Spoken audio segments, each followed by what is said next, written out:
Welcome back, coin collectors and history lovers. Today we're diving into the world of American nickels, focusing on the 1988 Jefferson nickel with the D mint mark, struck at the Denver Mint. While at first glance this coin may seem like just another everyday nickel, it actually carries with it over half a century of design tradition, some fascinating details about its composition, and plenty of collector interest when found in higher grades.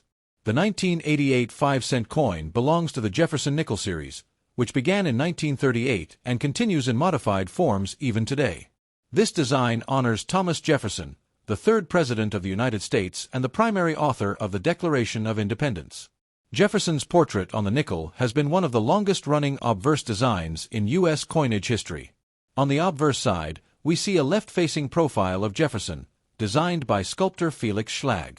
The inscriptions around his portrait include the word "Liberty" to the left, the national motto "In God We Trust" to the right, and below the portrait is the date of issue, 1988, along with the mint mark D to indicate production at the Denver Mint. Turning to the reverse side, the design showcases Jefferson's famous home, Monticello, located in Charlottesville, Virginia. This neoclassical mansion was a symbol of Jefferson's intellect, architectural interest, and vision for America. Above Monticello is the Latin phrase E pluribus unum, which means out of many, one. Below the structure is the word Monticello, followed by the denomination 5 cents, and finally, United States of America. The composition of the 1988 nickel remained the same as it had been since 1866, an alloy of 75% copper and 25% nickel. This gives the coin a silvery appearance and durability. It weighs 5 grams, measures 21.2 millimeters in diameter, and has a plain edge without reading. These specifications make the nickel instantly recognizable, even among other U.S. coin denominations. The Denver Mint struck hundreds of millions of these coins in 1988, ensuring their availability for everyday commerce. The sheer size of the mintage means that circulated examples are extremely common and carry no added value beyond their face value in most cases. However, collectors often seek out pristine, uncirculated examples that have retained their full mint luster. When found in circulated condition, the 1988 D nickel often shows wear on Jefferson's cheek, hair, and jawline, as well as flattening of Monticello's columns and steps on the reverse.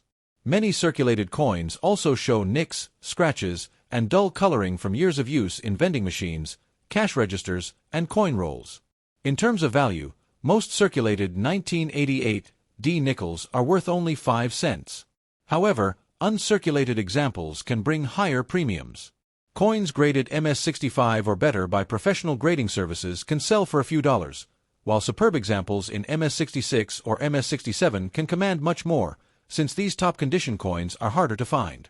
Error coins are another area where the 1988 D nickel becomes more exciting. Collectors look for misstrikes, off-center strikes, die cracks, and other unusual minting mistakes that can make an ordinary nickel worth far more than face value. Even minor errors are often collected, adding interest to what would otherwise be a common date.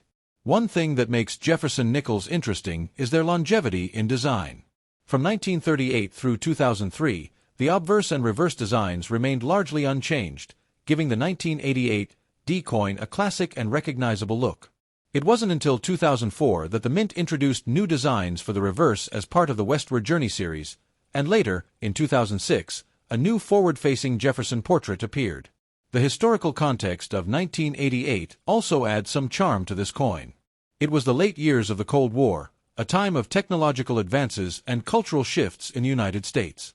The nickel, like all coins, became part of the daily economy, used in payphones, arcades, buses, and everyday transactions that defined American life in the 1980s. Another important consideration is the collector market for Jefferson nickels. Many collectors enjoy building complete date and mint mark sets, starting from 1938 and including all the war nickels from World War II, through to more modern issues like this 1988 D.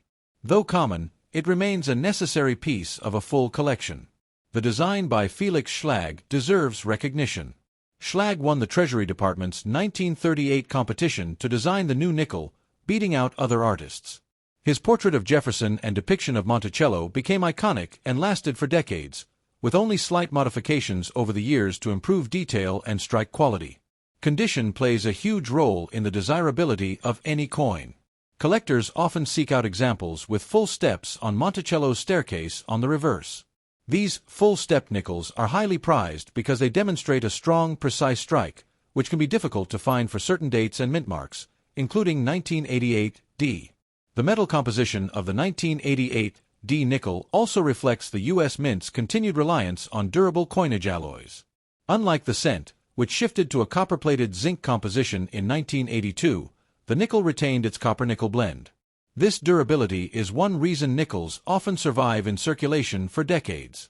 In circulated condition, the 1988 D nickel might not stand out as rare or valuable, but as part of American coinage, it remains significant. Each coin is a small, everyday artifact of its time, passed through countless hands and used in millions of transactions. So, while the 1988 Jefferson nickel with the Denver D mint mark may not make you rich in circulated condition, it is still an important part of U.S. coinage history. Its long-standing design, historical background, and potential for collector interest in high grades or rare varieties make it worth learning about. Next time you come across one, take a closer look. You might just have a coin with a story to tell.